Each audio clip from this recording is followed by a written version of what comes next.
This episode is brought to you by Shopify. Forget the frustration of picking commerce platforms when you switch your business to Shopify, the global commerce platform that supercharges your selling wherever you sell. With Shopify, you'll harness the same intuitive features, trusted apps, and powerful analytics used by the world's leading brands. Sign up today for your $1 per month trial period at shopify.com/tech, all lowercase. That's shopify.com/tech.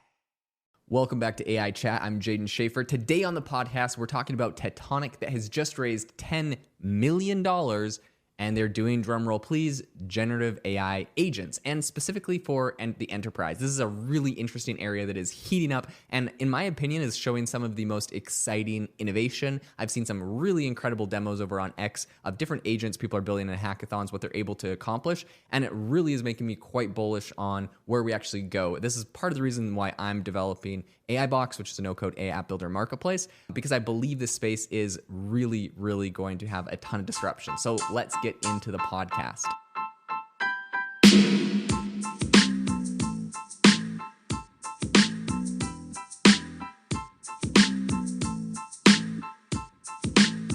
The big thing that I think is happening right now with Tektonic is that this is a Seattle-based company. So they are essentially combining generative AI with a bunch of traditional kind of methods, and they're coming out of stealth right now. This isn't something that has been around or launched for a very long time. They just did this $10 million. It was actually part of their seed funding round, and it was led by Point72 Ventures and Madrona Ventures. So some solid people backing them right now. Their co-founder is Nick Soprantu. He previously had a bunch of different leadership roles over at Titanium, UiPath, and Microsoft. And this is his latest exciting adventure that he's embarking on. So he really has been highlighting kind of that the whole field right now in generative AI in general is unlocking a ton of really exciting different software scenarios that previously were completely impossible. This is something I definitely agree with as well.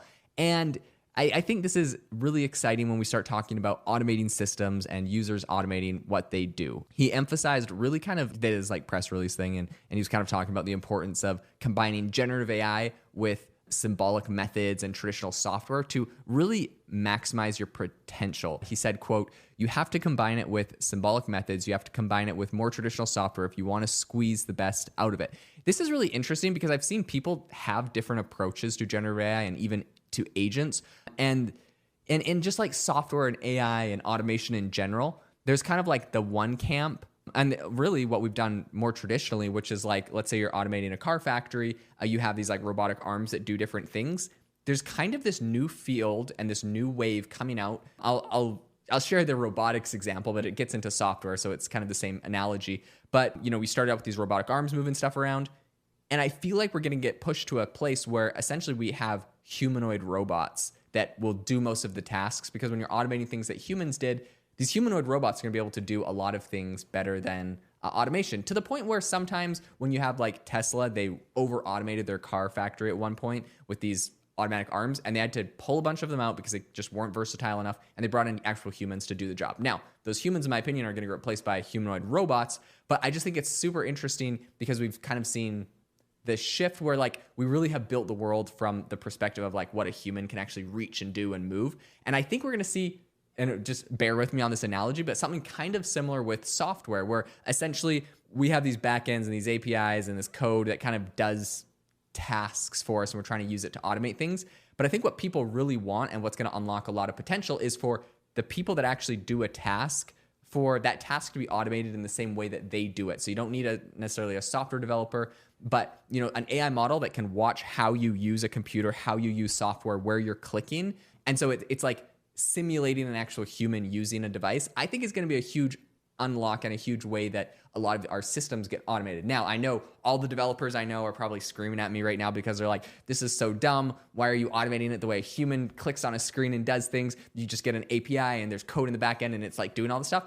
And while that might be way more efficient, perhaps, I think if you do it the other way, where it's like you're literally training an AI model to like watch what you do on a computer and copy that same like process flow keystrokes, for example, I think we have a way bigger opportunity to train, because we have a way bigger data set of humans that are using computers all day, every day. And if all of them decide to allow an AI model to train off of what they're doing, it's like we're instantly able to use the data, and then we don't have to hire a trillion developers to try to always constantly change things. So I know these are like two like philosophically different fields, but in my opinion, this is where things are going. And so I think it's interesting. It seems like Tektonic is kind of going in that same direction. At least their CEO seems to be thinking that this might be the camp that he's going in. So right now, I think while generative AI, it can definitely improve automation a ton, I think that there is definitely always going to remain a reason for a human in the loop for the foreseeable future. And I think that Tektonic, they kind of believe the same thing. Their CEO said, quote, "Our approach will not make it 100% flexible for short.